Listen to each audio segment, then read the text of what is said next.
दीक्षाभूमि स्मारक समिति के सेक्रेटरी सुधीर फुलझेले, इन्होंने अंबेडकर परिवार और प्रकाश अंबेडकर साहब पे एक गलत वक्तव्य किया, निषेधार्थ वक्तव्य किया। उन्होंने कहा की प्रकाश आंबेडकरांनी आपली पॉप्युलरिटी म्हणजे लोकप्रियता सिद्ध करावी, हम मंत्री बनना चाहिए, खासदार चुन के आना चाहिए, फिर हम उनको इस धम्मचक्र के कार्यक्रम में बुलाएंगे। लेकिन हमारा कहना यह है कि उनकी पॉपुलैरिटी और उनकी लोकप्रियता की मूल्यमापन ये लोग करने वाले कौन हैं? जो बाबा साहब आम्बेडकर के नाती भी है और विचारों के सिपाही भी हैं। ऐसे प्रकाश आम्बेडकर जिनको लाखों करोड़ों बौद्धों की जिनके आस है, जिनके ऊपर, जो सही तरीके से बौद्धों का राजकारण कर रहे हैं, बौद्धों का समाजकारण कर रहे हैं, इस पे वक्तव्य करने वाले सुधीर फुलझेले का निषेध है। आज तक इन्होंने दीक्षाभूमि पे सारा गैर कारोबार करके रखा है, उसका व्यवसायीकरण करके रखा है, बुद्ध धम्म को हानि पहुंचाई है। वहाँ बुद्ध पंडितों को ना बुलाते हुए वहाँ पे ये लोग मंत्रियों को बुलाते हैं और बोलते हैं प्रोटोकॉल है। कौन सा प्रोटोकॉल है? हम मैनुअली तपासना चाहेंगे उनका स्मारक समिति का कि प्रोटोकॉल में ऐसा लिखा है कि खासदार या मंत्री को ही बुलाया जाएगा या मुख्यमंत्री को बुलाया जाएगा। वो प्रोटोकॉल हम देखेंगे और उसका फिर से निषेध करके जब तक वो राजीनामा नहीं देते और स्मारक समिति का पारदर्शक चुनाव नहीं कराते तब तक उनके खिलाफ लड़ाई लड़ते रहेंगे। आपका आंदोलन भी है?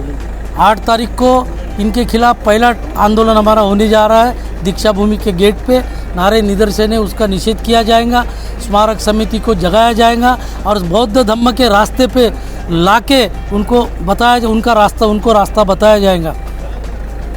अब ये जो वाद उपस्थित किया गया सुधीर फुलझेले के माध्यम से, सुधीर फुलझेले जो कि यहाँ के दीक्षाभूमि स्मारक समिति के सचिव के पद पे है, हम ये पूछना चाहते हैं कि एक ही समय में सदानंद जी फुलझेले जो थे उन्होंने 2 बच्चों को अपने स्मारक समिति में सदस्य कैसा बनाया।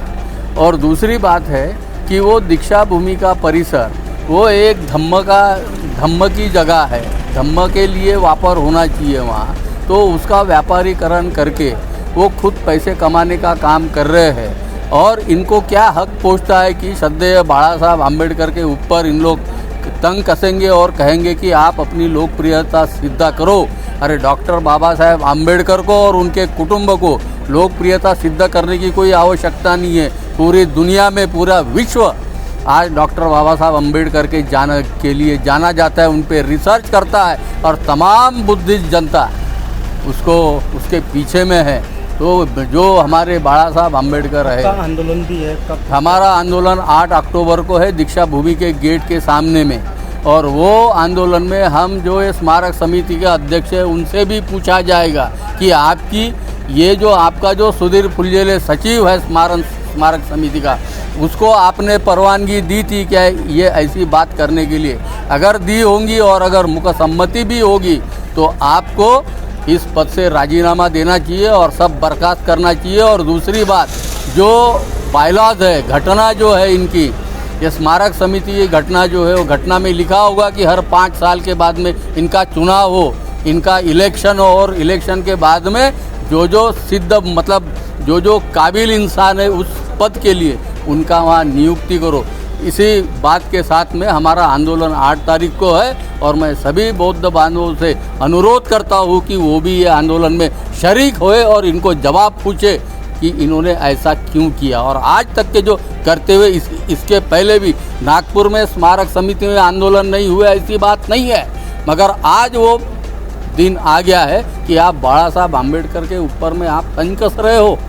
तो इसके खिलाफ में हम आंदोलन करेंगे और उनको पूछेंगे और स्मारक समिति से बाहर करने के लिए लगाएंगे। सिर्फ दिलगिरी व्यक्त करने से काम बनने वाला